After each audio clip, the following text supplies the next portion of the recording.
everybody. Aye. That went quite pretty fast. Good microphone.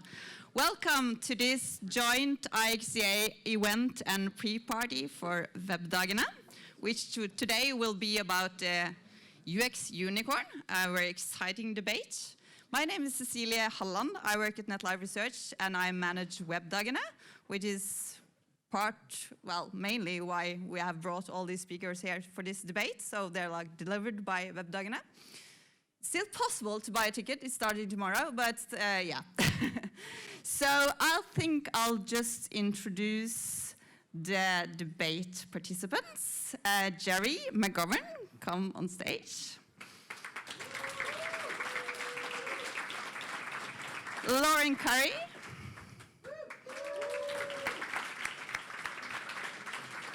Mike Montero. And Crystal Higgins.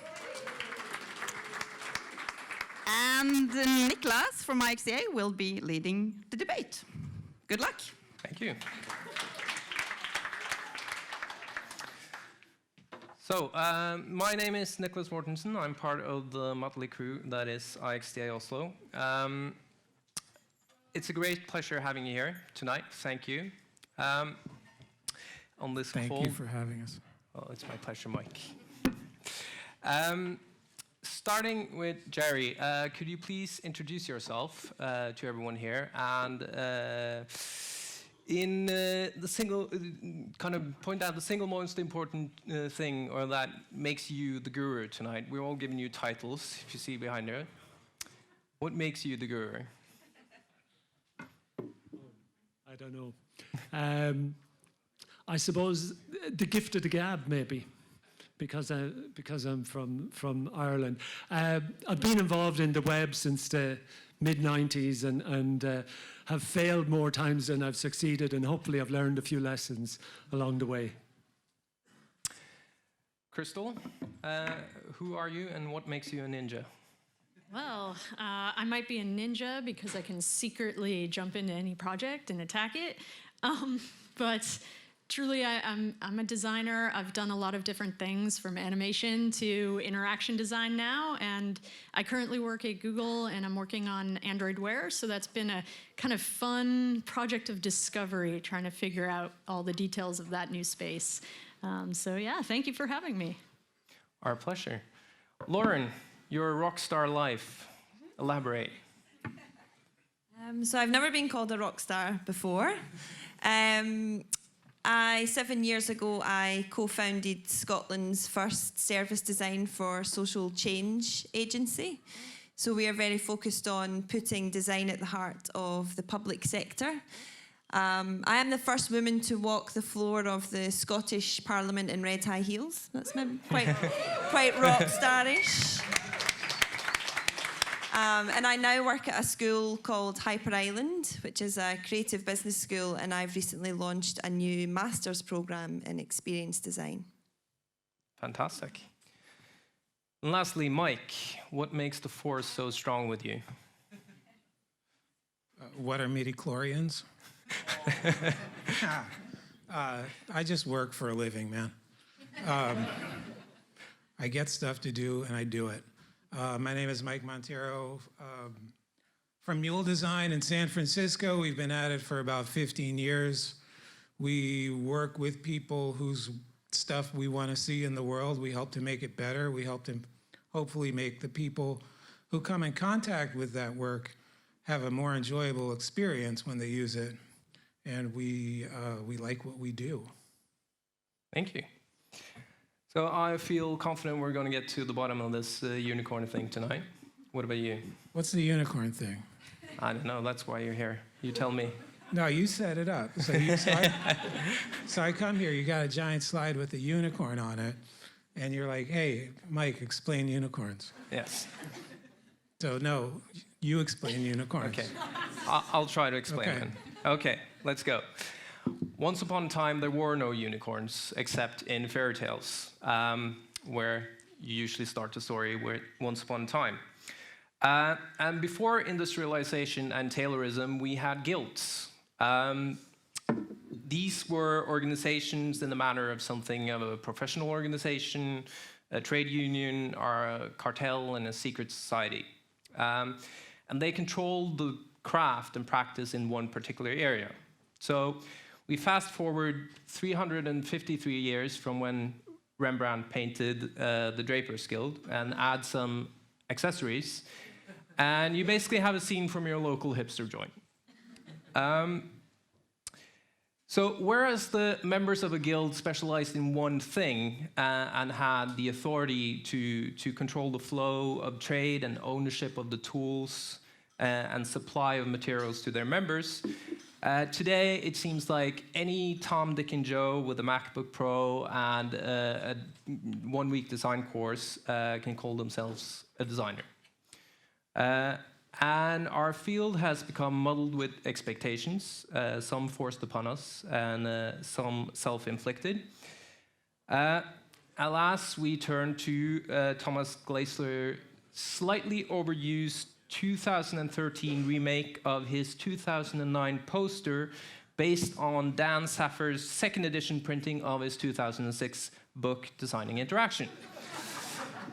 So unfortunately, some people take this Venn diagram as... Hold on. You went from Rembrandt to Dan Saffer in 3 slides.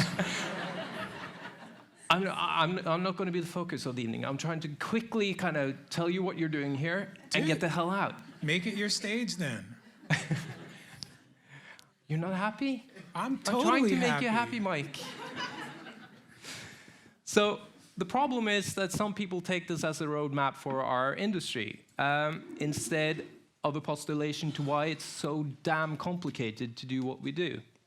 So we end up with job listings like this. And people like Patrick Neiman invents the UX drinking game so we can drown our collective sorrows.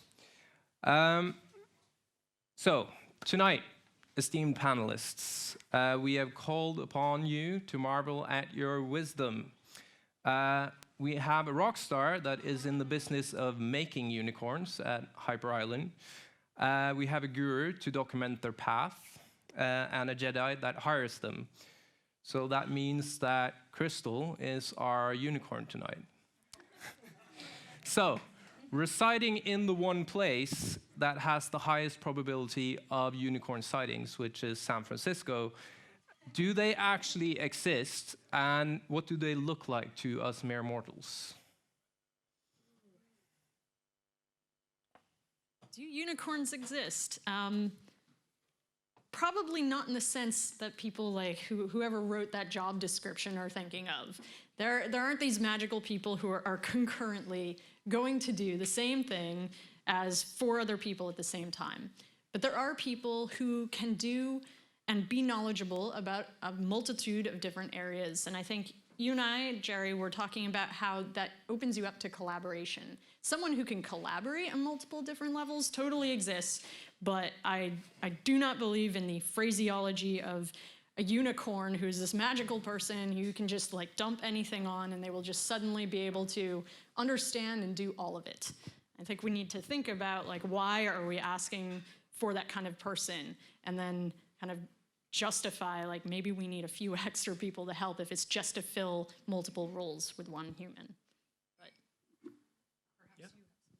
Okay, no, agreed. I think the unicorn is a connector. I think the greatest skill today is the ability to connect, to know who to know, because we can't solve complex problems individually. The world is a very complex place, getting more complex. And anytime I've seen real solutions occur that are truly excellent and best of breed, they have involved multiple disciplines. And the people who know what they're good at, but then know that they're just a piece of the jigsaw and they need to assemble many other people who are good at the other elements of that jigsaw.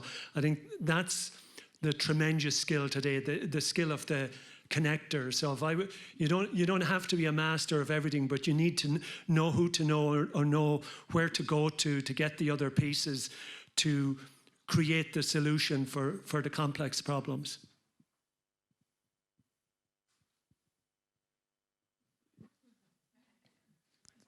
The jury accepts your answer. What do you want? I'm good. You're good. So, in terms of the marketplace, I mean, it seems a lot of times that an average illustrator dude, it's much more highly appreciated than a seasoned information architect, for example. Well, I think the biggest problem is tribalism. You know, I think we still suffer from the thing that we've always suffered from as a human race. You know, we want to create a discipline to exclude other disciplines. And we want to, you know, I've never really been able to understand the difference between user experience and customer experience, IA design. All of these things, you know, are so, you know, interchangeable, you know, we need them all. But where the problems occur is where we think, our team is special and we won't talk to this team. All these rivalries, these base rivalries that occur, that's what's killing organizations today. When I work with clients today, their number one problem is not their website, it's their organizational structure. They're incentivized to hate each other. Basically, the models internally are, don't talk to this group, and if you do, build them. You know, yeah, let's collaborate and we'll bill you by the hour. You know, organizations are not set up to be multiple disciplinary collaborative. And unless they change that old model of the silo, organizations, that's by far the biggest problem I face day in, day out. Organizations where marketing won't talk to sales, IT won't talk to communications, you know, et cetera, ad nauseum. And they're delivering this disjointed experience to the customer on the outside who's saying, I'm not going to deal with this anymore. Because 30 years ago, the customer had to deal with this crap. Now they don't. I think we're asking the wrong question here. It's not what is a unicorn. I think the right question to be asking is what's a designer? Because I think people have forgotten what the hell a designer is supposed to do. We've fragmented it, we've broken it up, we've split it back together, and then when we needed a designer to actually behave like a designer, we started calling it a unicorn. Who here considers themselves a designer? All right, what are the rest of you? All right, no. Who didn't raise their hand? All right, what do you do? I'm a connector. Come on, what do you do? I work in marketing. All right, you're not. What do you do? Manufacturing. Manufacturing what? Car parts? Car parts, yeah. But what process of the manufacturing of car parts do you do? The building, the manufacturing process. All right. Who else didn't raise their hand? Who's not a designer? All right. You, what do you do? How is that not part of design? Yeah, you design software. You're a designer. Congratulations. So, I mean, we had this wonderful phrase, this wonderful job, this wonderful thing that we did, a craft that we've been calling design for thousands and thousands and thousands of years. And then, you know, we started making, you know, websites and things like websites, and we decided that, you know, it became really easy to be a designer, basically, like you said. If you take like a 5-minute course and you steal a copy of Photoshop, you can call a designer, and that's fine, I don't care. But then we needed a way to differentiate the people who actually understood the craft from the people who were just using the name. So then we came up with all of it. Go back to the fancy title slide. Dan Saffir's one? Yeah, the Saffir one. Yeah, like, what is this crap? Look, I don't know, do you guys have to pay to go to college here? Because in the US, we pay a ton of money to go to college. Yeah, well, I use socialists. Do you know what student loans for going to architecture school are? They're ridiculous. Unless you're carrying those loans around, you don't get to call yourself an architect. All of these people are designers. They do some sort of design. They're all really, really good at one particular thing. But to be a designer, I mean, if you're going to boil the definition down to anything, it's you're a problem solver. You're a person who takes a look at a problem, understands the constraints, and then figures out a solution to that problem within the constraints. That's a designer. Whether you're the person doing this part of the job over here, or this part of the job over here, or this part of the job over here. That's what a designer does. They come in several flavors. Absolutely. So, I was just going to say, so then are you saying this is a cross-section of any average designer? If they're made up of all these parts, then this is almost the equivalent of looking at like a beef chart or something like that, the different components of these people. Like, But these are, the problems have become a lot more complex, you know, and we need we need to bring together Because discovering flight was easy. Right. And figuring out how to do public sewage was easy. Yeah. And all of the other things that we designed in civilization was easy. Yeah. Every generation thinks the problems in front of them are the hardest problems humanity's ever faced. Well, I think if you look at, say, science at the moment, you look at, say, scientific papers 100 years ago, an average of 1 author per scientific paper. Today, it's about 9 or 10 authors. And there are papers that are now authored by thousands of scientists and hundreds of scientists. So certainly, I think the complexity of the problems, the profundity maybe not. Maybe the profound problems have already been solved, but the complexity of problems have grown. And I think, as well, simplicity is an incredibly complex thing. To make something simple so that it's very intuitive for the customer to use actually has a huge internal complexity. And it's more it may not be a profound complexity, but it requires a multidisciplinary, a kind of coming together to solve that problem. And I think that's the core. We gotta get out of our silos, and really make allegiances everywhere. You know, everywhere we can, because you know that to me is success today. Where I see success, it's the people who are the connectors outside of their comfort zones, outside of their disciplines. You know, with you know all the other groups, and trying, as difficult as that is, because it's horrible to do. You know, it's very difficult to create cross-disciplinary collaboration, but it's what delivers the real value when you do get it to work. Yeah, and I think something really important to think about is who's having this conversation. So if we're all problem solvers and we're all talking to each other about a problem that doesn't actually matter to us, it matters to the people who are trying to understand when they feel like they need design, how do they go about finding that, and how do they know what good design looks like? And very rarely are those people in these types of rooms. I think that's something to think about. And then if we're problem solvers, what problems are all these people in all these various sections of the process, what problem are they solving? Because I meet a lot of people who are solving really shitty problems that don't matter, and building apps for things that aren't important, and raising billions of dollars to make it easier to order pizza, or to make it easier to delete your Facebook account, or build the new LinkedIn. I don't care about those things. And I think that's the problem that that's the question we need to be asking. What are these people working on? And what does our community stand for?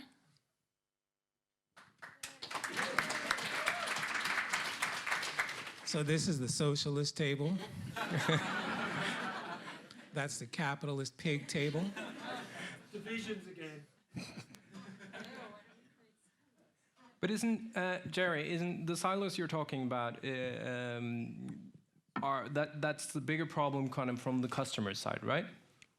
Isn't the problem that we as an industry, I'm not saying you, I'm just saying as an industry as a whole, we're selling this magic dust that we can solve everything.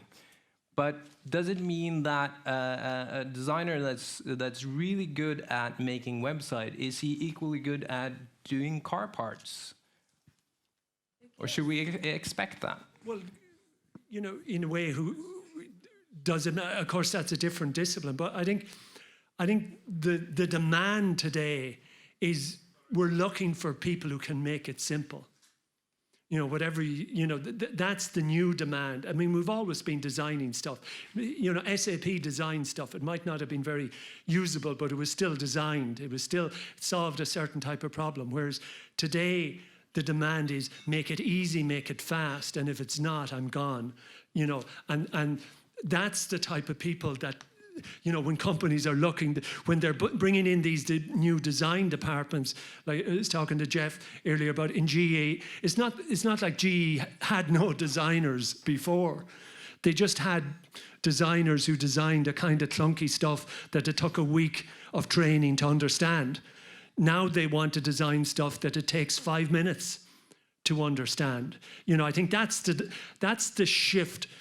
You know, the consumer out there is much less willing to say, oh, I'm stupid, I need to learn this.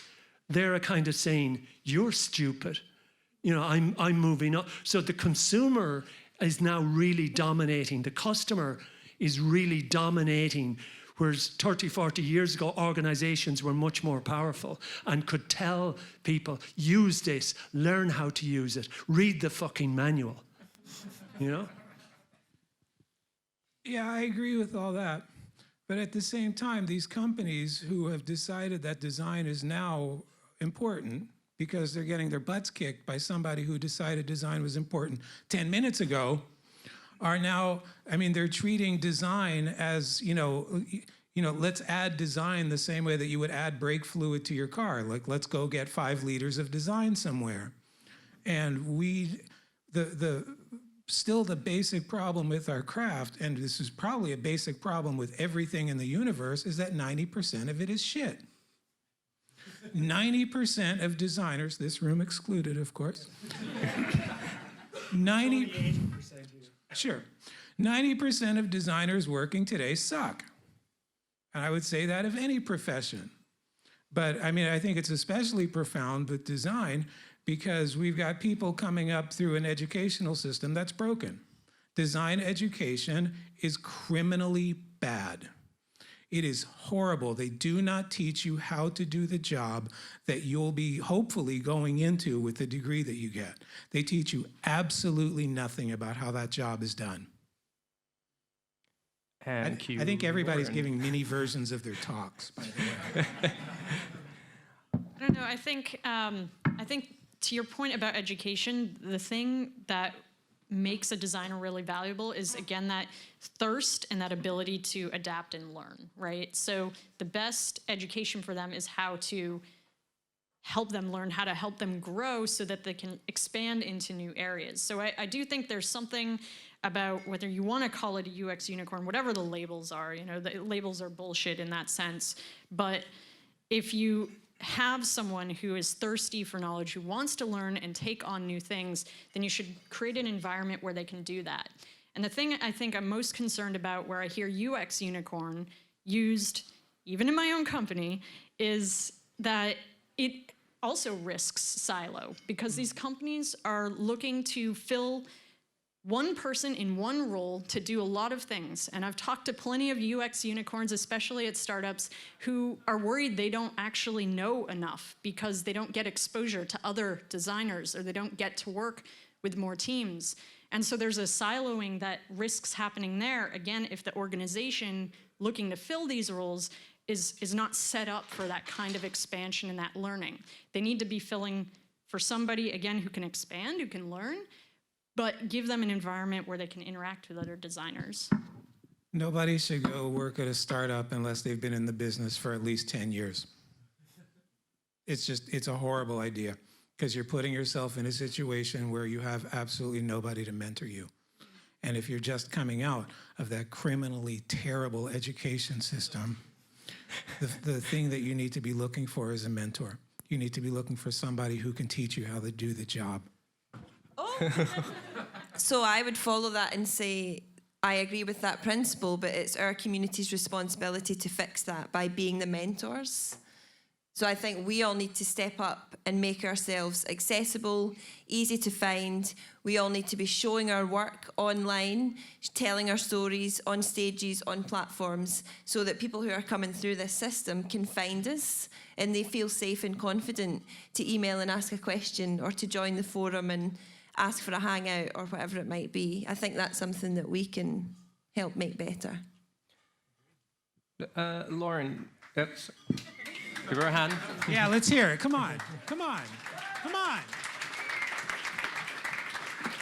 So when I agreed to do this conference, I was warned that Norwegian audiences are not very emotive. Can I get a huge round of bullshit on that? Come on. I hear it over there. I'm not hearing it back here. Come on, let's do it again. Noise, any noise. Now just say bullshit. Ready? Bullshit. Bullshit. 3, 2, 1. Fantastic. Lauren, Hyper Island is known for their industry relationships. Do you see, what kind of demand do you see from the industry, from the students that you put out? Cool. So the question around how do we design designers is the thing that occupies most of my time at the moment. And when I ran my agency, I used to teach at Hyper Island in Stockholm. All of their content is taught by people from industry. So that's a huge part of how it remains current and real. And I now work at the Manchester School where I've launched this new program in experience design. And that came about from demand from all our collaborators and industry friends all over Europe and beyond, saying they cannot find people to hire, not to be unicorns, just to actually solve problems and be good designers, and to be able to think in systems and journeys and design for the human condition, design around emotions, all the things that we all do every day. The industry is really struggling to find these people. So I would argue, of course, I believe that Hyper Island is a great programme. I also think there are other programmes that are much more focused on hard skills. Hyper Island's focused on soft skills around how you work in teams. How do you be the only designer in the room? How do you sell design? How do you give feedback? How do you deal with conflict? Other programmes teach you how to wireframe and teach you how to use Photoshop. And I think there's a space for both. But it's up to the learner to be exposed to all these in a way that they can then decide what one they want to specialise in. Are you going to shout at me for saying soft skills? I am, absolutely. Okay. I am, absolutely. So maybe I used the wrong, so soft skills. Okay, I will stand by that. No, that is the common phrase for those types of things. They're called soft skills. But they're invaluable and very few people have them the way the industry needs them. Yeah, those are the things that actually build your career, and nothing that keeps you alive should be called a soft skill. Okay, so We're agreeing. should we make up a new word and add it to the... Yeah, that's core. Those are core design skills. How to present design to a client, that is a core design. That doesn't mean it's not a core design school. It means somebody fucked up. Of course. Yeah. Agree. So who here knows Jared Spool? Knows of Jared Spool? So he tells this in a way that I keep trying to come up with a better way to tell it so that I can one-up him on it, but I haven't found it yet. So I'm going to keep stealing his bit. But the way that you guys know how doctors are trained. So you go to medical school, build up a huge amount of debt too. God, I love socialism. And then you end up doing rounds. So anybody who's training to be a doctor does a little bit of everything. There is not a doctor out there who cannot take blood pressure or deliver a baby. There's just a set amount of skills that every doctor in the world has. And then some doctors decide, you know what, I'm cool with all this, I'm just gonna be a general practitioner. And then some doctors are like, you know what, neurology is where it's at for me. so I'm going to specialize in neurology. So, but the first thing they get is they get that baseline of skills across every part of the medical profession, which translates perfectly to this. There is not a designer or a user experience designer who should not be able to do anything here. Now, at some point, like if I'm dealing with a really complex, faceted navigation model, I'm gonna go get somebody who specializes in that stuff, for example. I think that's when specialists come in handy. So the way that I like to work with projects is get as many generalists as possible together, get them all solving the problem, and then when one idea turns out to, or when one problem turns out to be so complex that it actually needs somebody who specializes in that, that's when you get a specialist involved.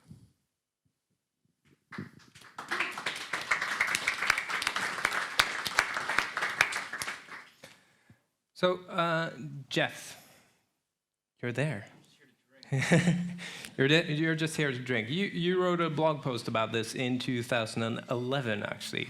Oh yeah, it's coming back to you now. The popular one that people find because they search for unicorn images? They're looking for unicorn photos. Alas, your name comes up. But apparently you found one. In your blog post, you brag about finding a unicorn. Yeah. So you agree, disagree with what's going on here? The question that I have, actually, is a question.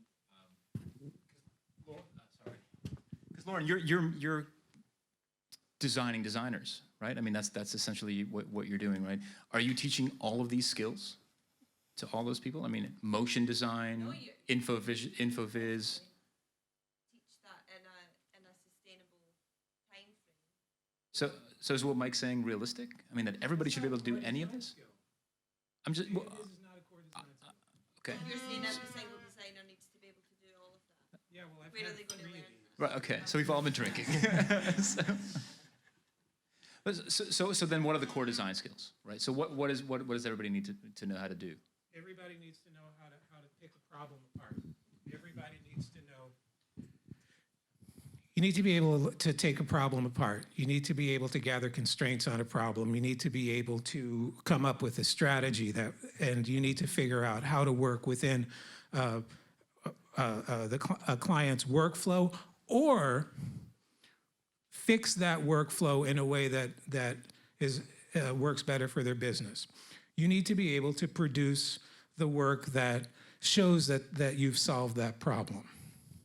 And that's going to be, depending on the project, that could be, a written document, that could be wireframes, that could be comps, that could be code. And then the most important and overlooked core design skill of all time is you need to be able to sell that work. You need to be able to convince the client that, look, I understand your problem, I have solved your problem, and I can prove it to you. So I would add to that list the ability to design with people. So how you bring communities and users and real people into your design process from the very start to finish, and empathy.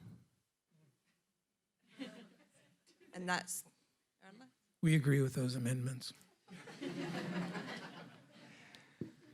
So, Jerry, you deal with not so much design students, but corporations that want to embark on the journey. What are the skills that are lacking in kind of organizational culture? I suppose I sound like the broken record, but they don't talk to each other. They don't cooperate. Marketing creates material that sales can't use, and they keep creating it. And it's dysfunctional. You get social media gets going in an organization, and they become a rival of the web team because they're now the cool entity. And we did a project, we do a lot of work with Cisco, and we did an analysis of why do people go to social media on Cisco, and we found there was 2 dominant reasons. Most people who come to Cisco are software network engineers, And the reason they go to the communities or Facebook is two major reasons. One is to figure out the certification or training they should be taking for their career. So they want to talk to other engineers. And the other is complex troubleshooting. So they figured out this problem is so hard, I'm not going to find it in the manuals. But there's no connection between the Facebooks and the training. They once you find out what's the right certification over in Facebook or in the communities, then you have to go back to Cisco.com, choose from 2 or 3 different major training modules, make sure you find the right, and then, so there's the disconnectivity, and the way organizations are set up, they're incentivized to be rivals. They're managed and measured by being rivals of each other. The targets that are set, get more visitors. So organizations are kind of set up to be internal rivals of each other, whereas the problems, the engineer doesn't want to go to social media, find the right certification, and then have to start the journey from scratch. They want a link, into the training, that module, so that they can sign up for it straight away. But organizations find that extraordinarily difficult to interconnect among themselves and collaborate and cooperate, because the management model is anti-cross-functional collaboration in most organizations. You are measured within the social media team, and your success targets are set narrowly for that team, not for people finding the right training. So that organizations, it's an old model that's not working in the new world, because the engineers today, they're getting pissed off. 10 years ago, they'd have accepted that they have to spend an hour to find the right training. Now they want to find the right training much quicker, and they're really demanding much more these internal silos is every day, whether it's the European Union or IBM or Microsoft or whoever, it's these internal rivalries that are really pulling organizations down. And solving, as Mike said, solving the problem, the design requires the cooperation of marketing, of sales, of IT. So you can come up with a solution, but if the organizational units don't come together to cooperate on that solution, your solution is going to fail. So, we've got a bigger challenge there. And I think it is changing. I think it's an amazing time to be around, because the new organizations are emerging. New models are coming around the world that are dealing with the new world. So it's an amazing time to be a designer, to be involved in this industry, because there is a real revolution. I'd say 50% of organizations that are around today will disappear in the next 10 or 15 years, because they won't be able to change their model. You made it dark, Jerry. Does this reflect your work life at Google, Crystal? Well, I was actually going to say that, at least so far in my experience, it has been good, because I think the one good thing of thinking about designers as whatever, UX unicorns or whatnot, is that these people, because they can tear apart problems, they can recognize things, is their ability to also recognize a dysfunctional organization and push either really hard against those boundaries or move on to places or teams that enable them to continue growing as people. I propose that it's time to get to step 2 of that. Recognizing a dysfunctional organization is great. Step 2 needs to be that we realize that it's our job to fix dysfunctional organizations. Not blame it on them. That is design. Yep. Yeah, and I would argue that people who have been trained in traditional UX aren't expected to do that, nor normally would do that. So I don't know about here, but in the UK there's the community that I'm part of, we call ourselves service designers. That's the label that I'm most familiar with, although we're all trying to stay away from labels and silos. And I moving to Hyper Island, I started to really engage with the UX community. And many of them are very adamant they are not designers, and it's actually not a process that they describe as a creative one. It's very focused on systems and processes and logistical stuff that's different from what we're talking about today. We know this. Okay. I just don't want to go down a creative rabbit. No, let's not go there. But so yeah, I mean, those people are focused on screens and how people navigate within screens. They're not, you know. So I don't think that is a skill that people are actively trying to learn and actively acting upon in terms of trying to fix it. Well, we're living in a screen. You know, we're living in a screen. You know, Jerry's having a flashback. Yeah. I live in a flashback as well. You know, but that's where life is. That's where a lot of life is. I would disagree with that a lot. Well, most people have Yeah, that's fine. smartphones. Pardon? Most people have smartphones. I mean, more and more life Yeah, is. but it's an enabler. It's not. Yeah, where but the if they're focus is. designing for screens, they're designing for life. It's how people live today, you know. So the idea that you're designing for screens, but you're not it.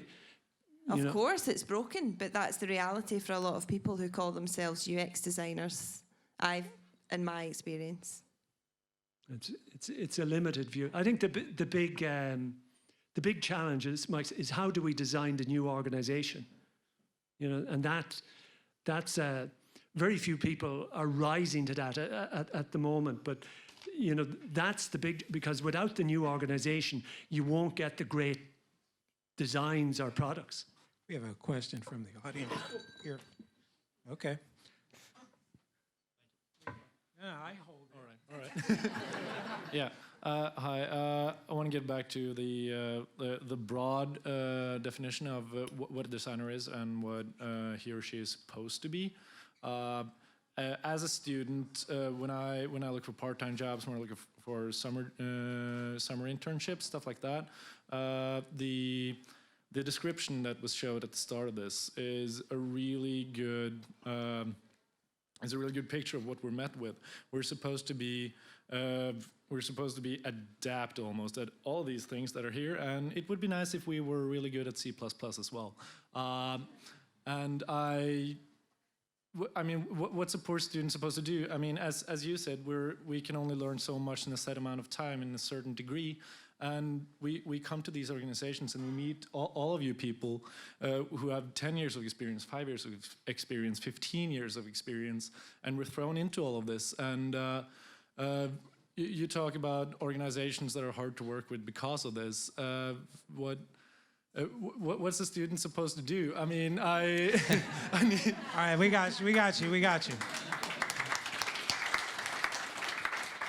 So, may I? And then you? First off, quit school, because it's useless. They're not teaching you a damn thing. And two, just because they post an ad like that doesn't mean you have to answer it. Don't let them define who you are. Wait for the people who are looking to hire the thing you want to be known for.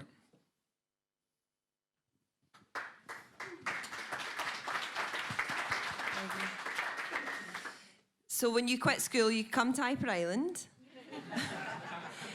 So I would agree with that. I think the majority of the people who write these things don't understand what design is. And I would ask yourself the question, do you want to work for an organization if that's what they view design as? And if you're going to do all that and you're going to be that shit hot at all those things, go and build something amazing for yourself. Don't go and work for somebody else. You know, you're really, really lucky. People want you. You know, imagine if they didn't want you. So they want that. You know, it doesn't care what exactly they want, but they What's he to apply for? yeah, but if Apply for that. right, but they know shouldn't. there's a basic need And he also and a can. desire out there. chaos So up here. jump in. Chaos. You know, in most people are struggling around the world to find jobs, you know, to be wanted. Right, there's a desire and a need. It may not be exactly right, but there's a waking up today of saying something is happening. We need to do things differently than we used to do them. And maybe they can't write these properly, and it's a different job when you get inside. But you're wanted. Isn't that great? But you can't get inside. course you can get inside. So as a student, as somebody who is graduating from school, your first priority when getting a job is to go find a designer who has been doing this for 15, 20, 25, 30 years. Learn from them. Learn everything that they have to teach you. The person who wrote that job description and job descriptions like that do not have anything to teach you about being a designer. And you may be able to get paid there, but you are not going to become a better designer by working at a place like that. So ask yourself what your goal is. Do you want to be a better designer, or do you just need a job? And sometimes I understand that the answer is I really just need a job right now because I got rent coming up. I live in that world too. But that is a horrible place for somebody to be coming out of school to go looking for a job. Find somebody who's learned the job that you want, the way that you will want to have learned it in 30 years. Go work for them. They're out there. They're hard to find. Hard is not the same as impossible.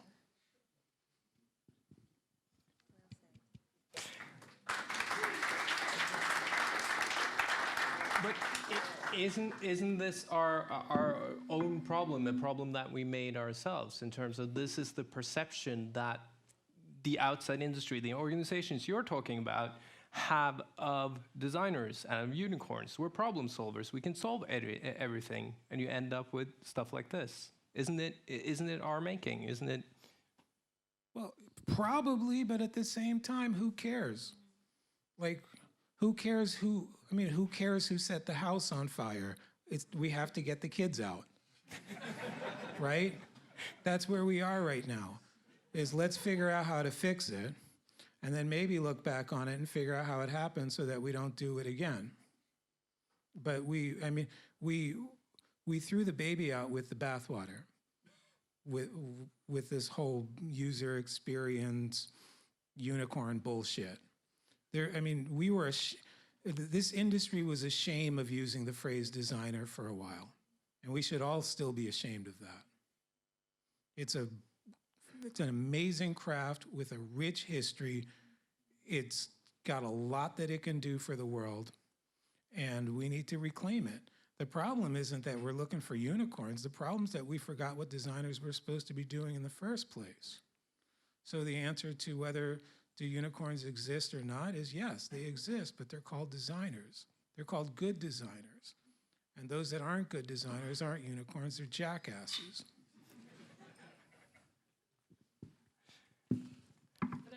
I do agree that we have kind of made it hard for students or people new in the field to actually understand what it is they need to do. So to your point, we need more mentors or people that they can work with, right? Because all of these different things, or whatever the meat slide behind this job description is illustrating like an endless list of things you could learn. And there's a little bit of analysis paralysis, I think, that comes with that. What am I supposed to do first?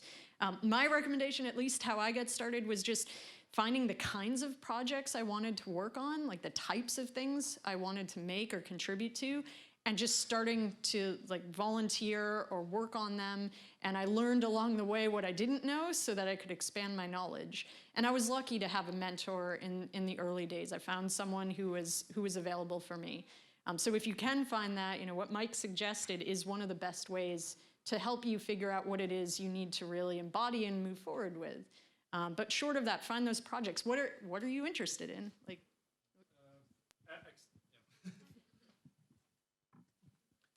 accessibility design, first and foremost, and then just ease of use and information architecture, basically.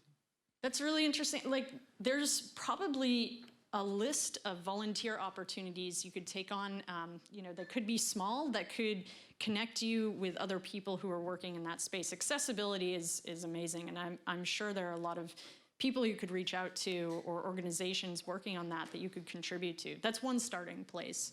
But I think that embodies like a difficult general area that we need to make sure that we don't so broaden our description of our field in generic terms that it makes it hard to understand what it is you need to know. Soft skills are important, but they also need to be clarified to someone coming into the field for the first time. Let me ask let me ask you a question. How do you know that you're interested in those things? And those are good things to be interested in, by the way. They're fantastic. But Now our man in the audience. how did you come to that set? It was first and foremost just happenstance, a bunch of random projects through school and my spare time that gave me a keen interest in how to make products as easy to use as possible, because it was fun to have people properly use the products we were building without having any teachings, and also to accommodate a vast majority of the population that needs that have specialized needs when it comes to using ICT.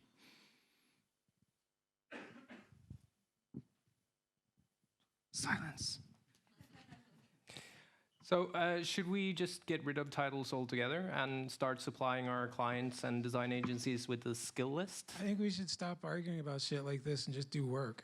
Quite Fantastic. honestly. Yeah, and start doing better work that's solving the right problem. That's your responsibility. No, it's our responsibility. Good. I think you should all buy my book. Available now at Amazon for... No, get it on abookapart.com. Okay, good. Any questions to our panel? See? The gentleman in the back.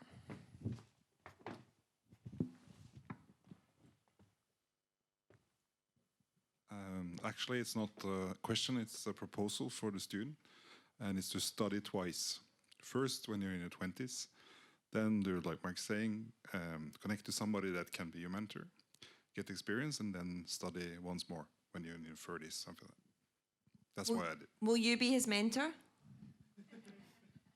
If, regarding his area of interest, no. But Here tonight. Does anybody want to be the mentor?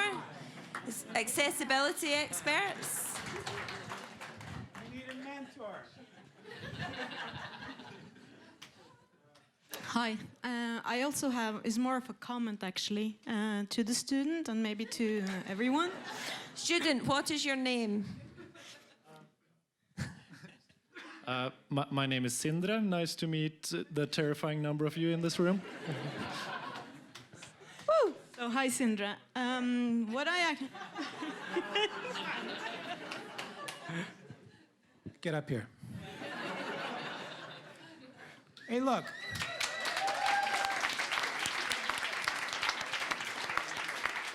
Look, this guy's a student, and in the middle of all of you very scary people, he got up and he asked a very heartfelt, sincere, hard question, and he kicked its butt. So I want you to give him a big round of applause, because this guy brought it tonight.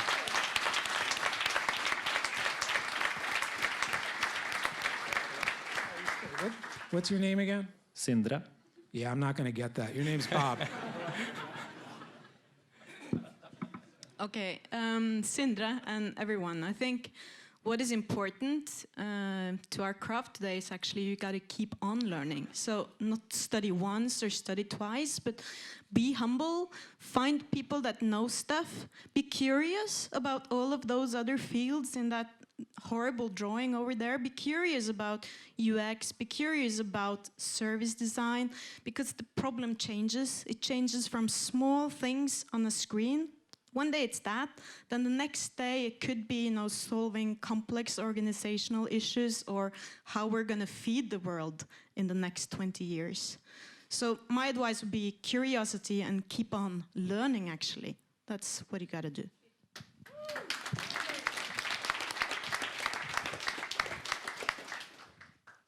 I was going to, hands up who's actively learning a new skill right now. That's mostly everybody in the room. So if we are saying that we're all doing it, what we need to do is get better at talking about that, what we're learning, and sharing that online, sharing it in different communities, places full of people who aren't designers, so that people like you can be inspired by that and learn from that. Fantastic. Kevin, you're a designated heckler tonight. You on Facebook? You're learning. Good. Fantastic. Any more questions for our panel? Well, go back here first. Hi. One of you had said that it's our responsibility to identify dysfunctional work environments. If you're hired within a company and you have the general term of graphic designer, how do you start going about fixing those environments without overstepping your bounds? And I know this is different because here in Norway, there's no general hierarchy. Everybody can pretty much say what they want, but... That's what they told me. So yeah, I agree. That's why it's not reality. You can't ask graphic designers to do culture change.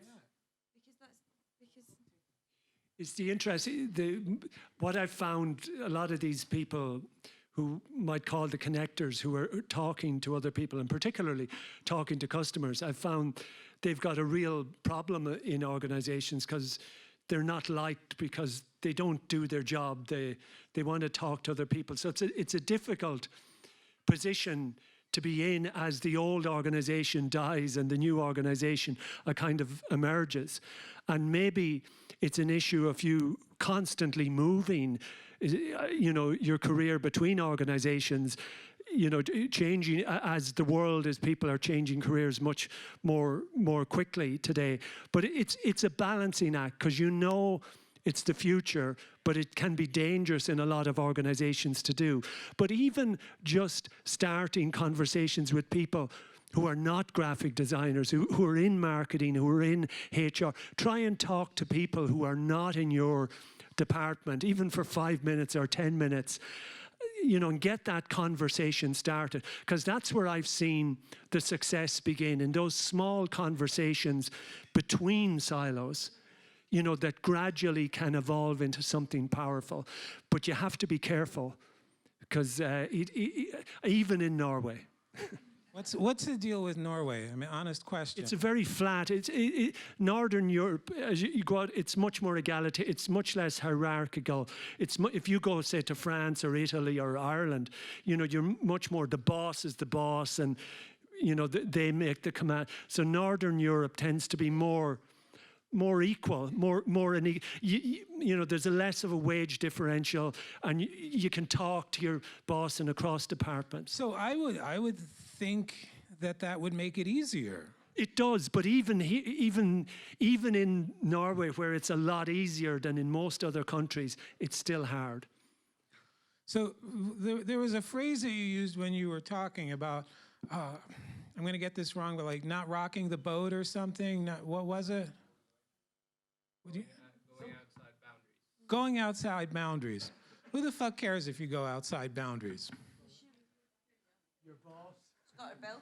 Then you're working at the wrong place. Seriously, if you are doing something to improve the thing that you make or to improve the organization that you work with, and your boss has a problem because he feels like you're making him or her look bad, get a new boss. A boss is a choice. Make a better choice. If there is something that you can do within your organization that helps you do your job, it is part of your job. Now these things. Now I know this is hard, and I'm a guy who started his own company, so this shit is all really easy for me to say. I haven't worked for another person in a long time. That's because I'm the world's worst employee, because I used to do stuff like this all the time. And maybe what that leads to is you starting your own studio at some point. Not yet, though. But part of a designer's job is to make those internal changes that allow you to do your job better. 90% of my job at this point is politics. Either politics within my own, small company, or politics with, the client, or politics with new potential clients. And the other 10% is seating arrangements. I'm serious. We have been on client projects where the most helpful thing that I have done was to get the design team and the development team sitting on the same floor. Because I shit you not, we were on a project once where there was like a design team of 5 and a development team of 10, and they had never met. They had never met. They communicated through email. Now, this was the time before Slack and all of that other stuff, but they all went to lunch by themselves with their own department. They talked to each other through their managers. And these are two departments who need to be sitting this close to each other going, what are you doing? What are you doing? Hey, look at this. Can you figure out a better way to do this? That's how that relationship should work. So a huge part of my job is honestly trying to convince people to move people around. So I was going to reply, but there have been a couple of people on that side, just FYI, who've had their hands up for a while. We're going here, and there. Just connecting to the last question and the last answer about politics. I mean, when you try to inflict change on an organization, you end up in politics and it can hurt a little bit. Yeah. And what are the resources? How can you learn about politics? Because as a designer, you might be a little bit vulnerable in that situation. You might be a bit naive in that sense. And politics, how do you learn about politics? Well, Go to Hyper Island. Fantastic question, by the way. Yep. They should teach you that shit in school. They really should. I mean, seriously, design school is about teaching the actual craft of design, how to be a designer. That's part of the craft. A little bit, yes. A little bit, yes. But also, I mean, being a designer is so much more about just being in the process of designing, thinking with your hands. Yeah, that's thinking in the process. And politics is a completely different skill set. No, it's something not. different. I could cut off your hands and you would still be a designer. Design is not something you do with your hands, it's something you do with your head. And my body. What you do with your body on your own time is on It's fucking think with my body. I mean, it's... politics, seriously. Yeah, no, good question. Well, yes, I mean, so my point was going to be that you can implement change on a number of levels. Like, the easiest way I've found is just working and volunteering and doing stuff with other members of the team, right? If you can demonstrate that you can contribute at the lower levels, like don't worry about management, right? Just what you said, just do good shit, right? Like you need to start creating the work and working with other teams, learning about them, even if it's just going to lunch with them if you haven't had a culture of that kind of cross-pollination. And then eventually you'll get to a state where you're showing that you are this person who's able to contribute on different levels. And that will then seed into management. It's slower sometimes to do this sort of organizational change, absolutely. But it is effective. And you need to just start, like, apologize later, right? Don't ask for permission. You'll never get permission up front. I almost guarantee it that 95% of the time, you'll never get permission up front. Or they won't know what to do with an answer. You shouldn't have to ask for permission. So, you know, that's my suggestion, is just start doing the work that you think you can contribute to. And that kind of political change, that's the sort of thing that you start doing once you've achieved a certain amount of experience in the field. Like, if I just hired you straight out of college, like if I hire you tomorrow and you start trying to change my organization around, I'm gonna tell you to go sit down and do stuff. But if I've hired somebody with 20 years of experience running design practices and they tell me that, hey, we need to change the organization so that it works like this. I have a history of doing this at these companies, and these are the results I achieved at those companies, then I'm an idiot if I don't listen to you. Okay, so I would challenge that, though, that's quite a linear, traditional way of viewing people who are able to make change. So you have to be old, you have to have gone up the ladder, you have to have experience of this many years. I think you can make change. When I started my agency when I was 23, and we did make change. So I would challenge you on that bit, although I think the learning from somebody who's been in the game for a long time is one way of getting that experience faster. But what I sense from your question is the political thing is not about necessarily doing work. It's about the structure of the organisation. And I think, yeah, and I think designers are often guilty of forgetting that organisational change and systems thinking in this really, really complex space that is around how organisations are structured and grow and survive during really hard times is a really, really historical, in-depth field that's also a craft of its own, that people do PhDs in, that we can't just jump into because we've been to art school or because we're good designers. And I think the way you learn that is by what Mike suggested, by shadowing people who are really good at that and then being the hybrid that can bridge the gap between the two. I have a test, hold on just a sec. I have a test that I do at work when somebody comes up to me and says, hey, I want to change X in the process.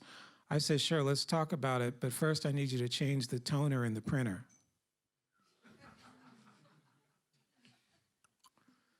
80% of the people who I give that test to cannot change the toner in the printer. Therefore, they do not get to change my design process. Even that person with 20 years experience, though, I mean, they may not know how to... I can change the toner in the printer. But I think politics, nobody really teaches politics, but it's the crucial Hyper Island thing. does.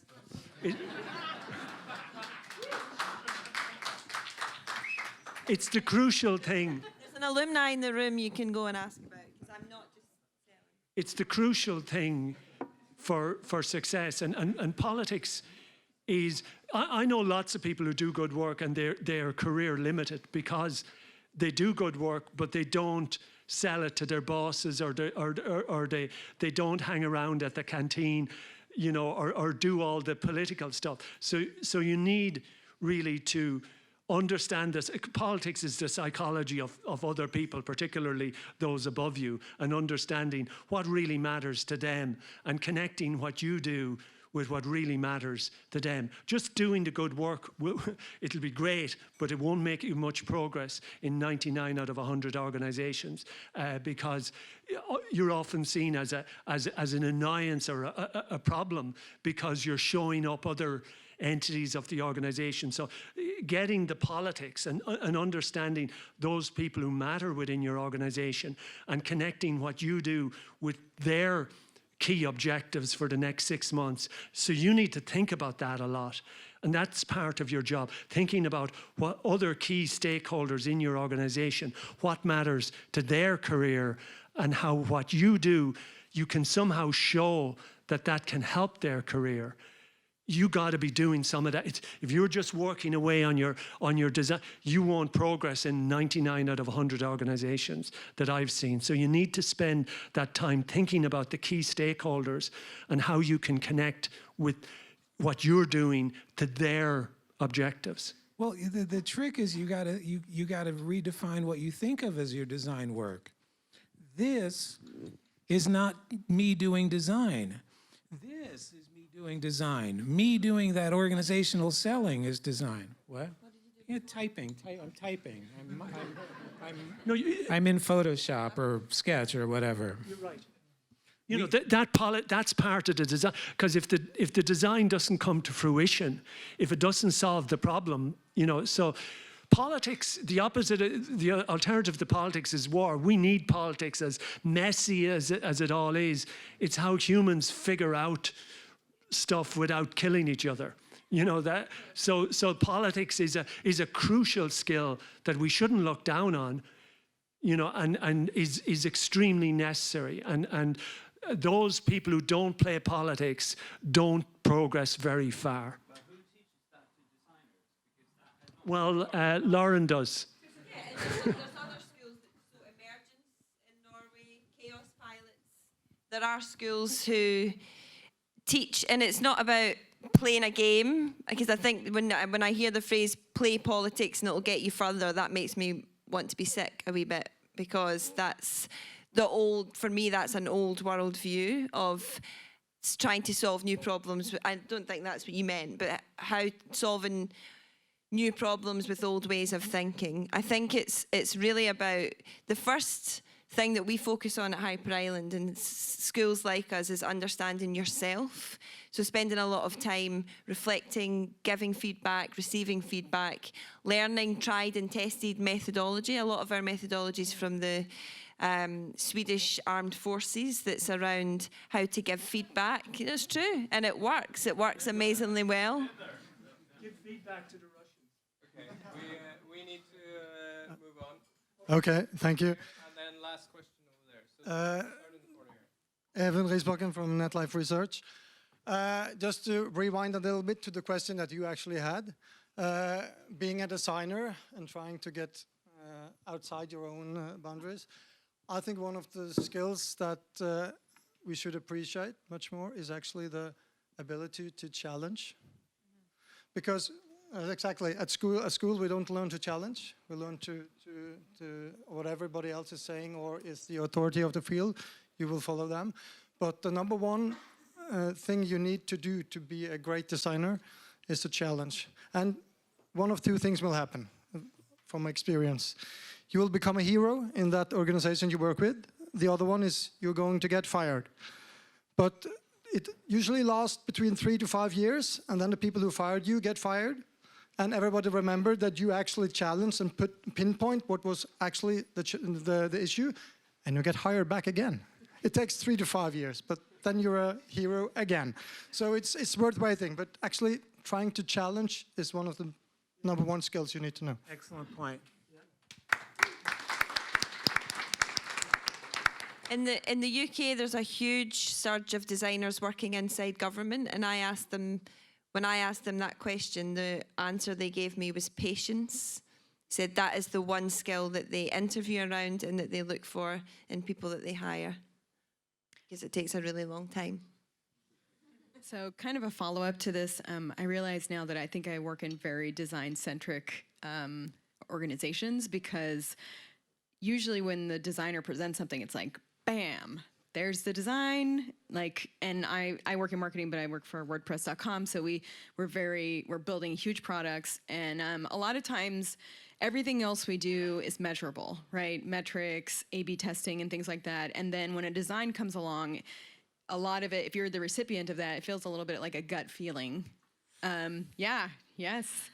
And that's why I wanted to ask you guys, especially, I'm assuming if you're younger, and you haven't had as many years of experience to say, I've done this in XYZ organizations, what are the, we talked about challenge, we talked about influence. How do you state your case effectively to someone? Because often I want to challenge back and say, okay, well, give me the tools, tell me how it relates back to my goals to accept this design. Can you guys talk a little bit about that? Yes. So, any design that just lands in front of you, that process is broken and not a design process, would be my short answer. So your designers aren't following an open design process, because that should never happen to somebody.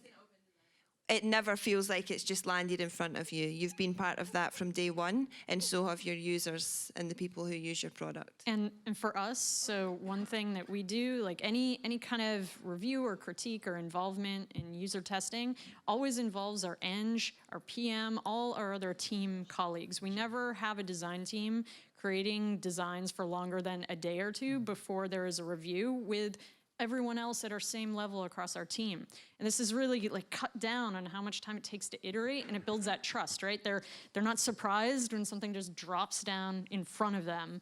They understand the process, they gave input to the process, and there's a shared understanding. And I think that's really important to your point about that.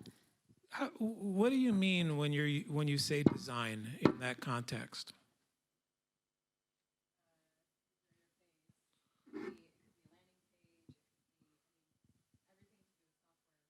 Okay, so the interface.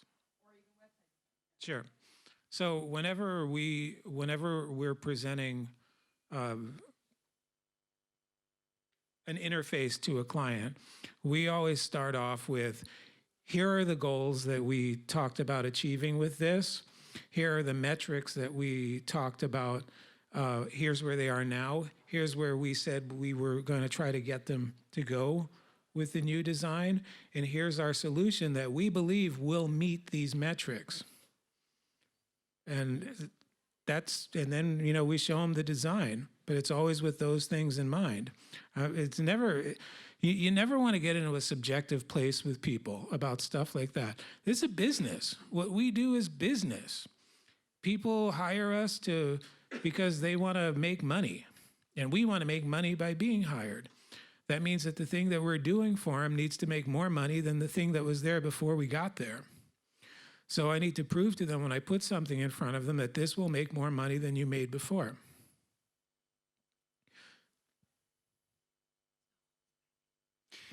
I just have a comment. I want to bring it back to the main theme of tonight, Sindre. We plan on making an internship on NetLife research. I do work with universal design and accessibility. I'll be your mentor if you want me. Okay, last question over here. Not so much a question as just a comment on a lot of different things that we've touched about. I did learn these skills in design school of addressing the correct problem. And if you think the correct problem is a political and organizational one, then you need to use your design selling skills to prove that. And if you can't, of course, I don't recommend doing it on the very first day. Yes, we should demolish all this, restart from scratch. But I think, I've worked in very large organizations in the US. I'm now working in public health sector here. And yes, there is a hierarchy, a very serious one. But don't talk about it, which is a whole separate issue. But I think, you do it with respect, you do it with a bit of humility, and you really have to prove the value of what you're doing. And if you believe that that is a true problem that you need to solve, then that's what you need to address. And if, you're saying, it's hard is not the same as impossible, you can do it. And I think that,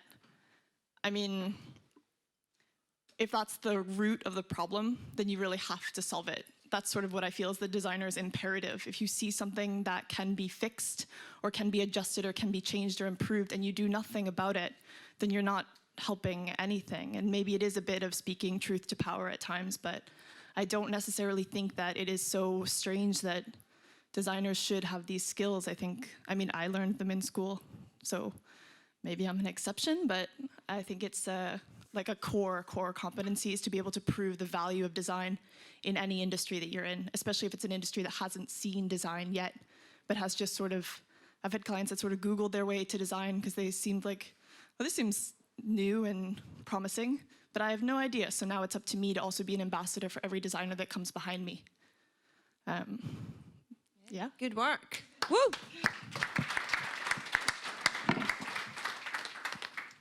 All right.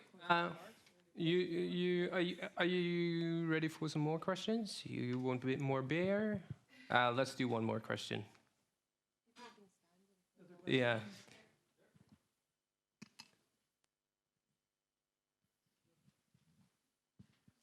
Hi. This is not exactly a question. It was just a comment for the student, and I'm sorry I can't pronounce your name. I'm not Norwegian. Congrats for the internship. I hope it goes well.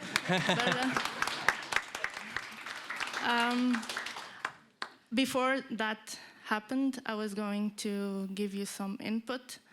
I've worked as a freelancer before, and I think Google is a great tool that you and everyone else who wants, use to look for clients. Because it's really fun to volunteer and have mentors, but that doesn't pay the bills.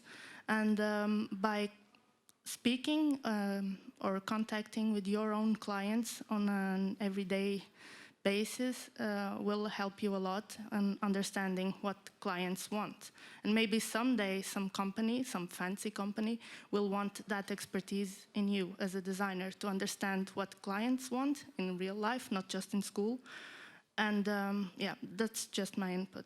It worked for me, so.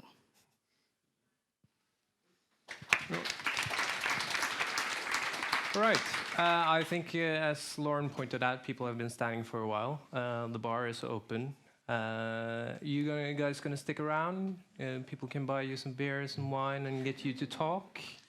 Yes? Good? Sure. Excellent. Round up with one last question. As you should all know, obviously, today is the actual day that Marty McFly arrived in the future. And this apparently is a diagram proving the multiverse theory by the DeLorean being present at the same time in 4 instances. But traveling 30 years forward in time, your projections for the future for our industry. And let's start with the educator, Lauren. How many years? 30. Hopefully we'll have hoverboards by then. Proper hoverboards. So I want to live in a country where every policy and new service that is funded and delivered by our government is designed by designers, and where policy is informed by design insights from real people, and communities have a say and a real design role in designing the services that they use every day.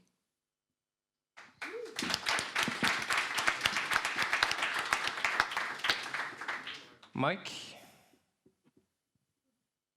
I have absolutely no idea what's coming in 30 years, but I'm excited about it.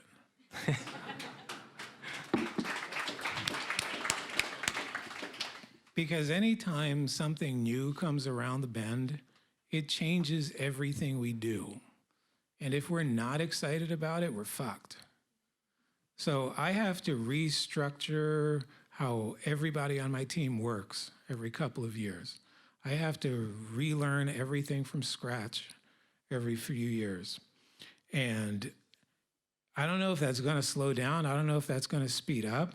I just know that if I stop being excited about it, I'm totally screwed. So no matter what's coming, stay excited about it.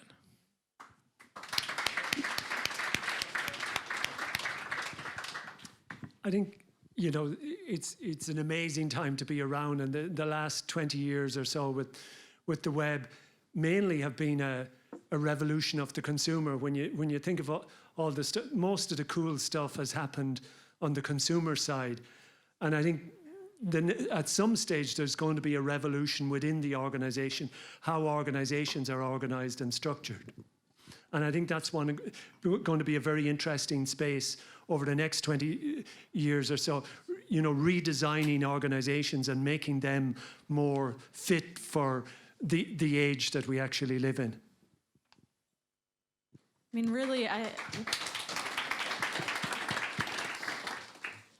really, when I think about 30 years or even sooner, I think that, you know, the term designer and this kind of specialty, as we have it, will just go away. I'd rather see a world in which design and that concept becomes about everyone being a good educator to help people, because we're going to have such a diverse set of things that people can interact with, whether it's new technologies or not. And we're just going to have to help people, whether it's onboarding or just using and moving between these every day, to educate them. And we empower more people to be these sorts of embodiments of helping others connect with different people and different things. So I just see designers as maybe not being a thing anymore, but being replaced by a better sense of overall empathy and help from everyone on a team. Buzzword! I know. If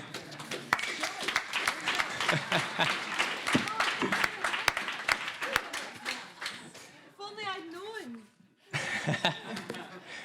Okay, thank you so much. So can we conclude that unicorns exist at Hogwarts? Apart from Hyper Island, design education is shit? No? Okay. It's the wrong question. It's the wrong question. Okay. But we should all stop talking and start doing stuff. Yes. Thank you so much, Crystal, Jerry, Mike, Lauren. Give them a big hand.